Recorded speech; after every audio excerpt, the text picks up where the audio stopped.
শ্রাবণ মাস সকল শিব ভক্তদের কাছে খুবই গুরুত্বপূর্ণ একটি মাস। এই মাসের অপেক্ষায় সকল শিব ভক্তরাই থাকেন, কারণ শ্রাবণ মাস বাবার খুব প্রিয় মাস।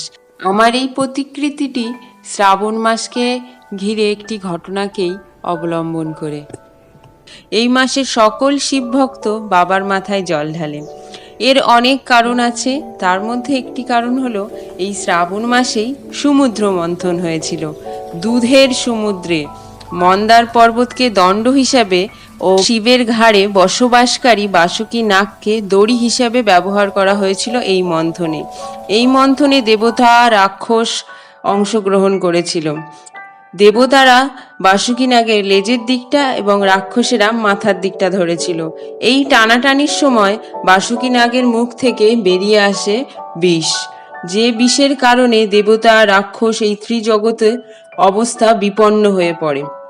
সেই অবস্থা থেকে সবাইকে মুক্ত করার জন্যে বাবা ভোলানাথ এই বিষ পান করেছিলেন, যার কারণে বাবার গলা নীল রং ধারণ করে এবং এই কারণেই বাবাকে আমরা নীলকণ্ঠ বলে থাকি। সমুদ্র মন্থনে বাবার বিষ পান করার কাহিনী বর্ণনের সাথে সাথেই আমার প্রতিকৃতিটিও সম্পন্ন হলো। কেমন হলো জানাবেন।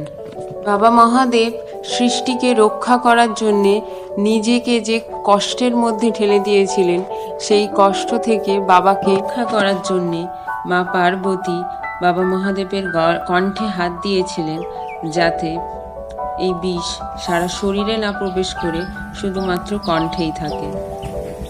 এবং মা স্তন্য পান করিয়েছিলেন বাবাকে, যাতে এই বিষের প্রভাব, এই বিষের জ্বালা থেকে বাবার কষ্ট কিছুটা হলেও কম হয়। আমার ভোলে সমুদ্র মন্থনের হালাহল বিষ পান করে নীলকণ্ঠ নাম নিয়েছিল। জয় ভোলেনাথ, হর হর মহাদেব।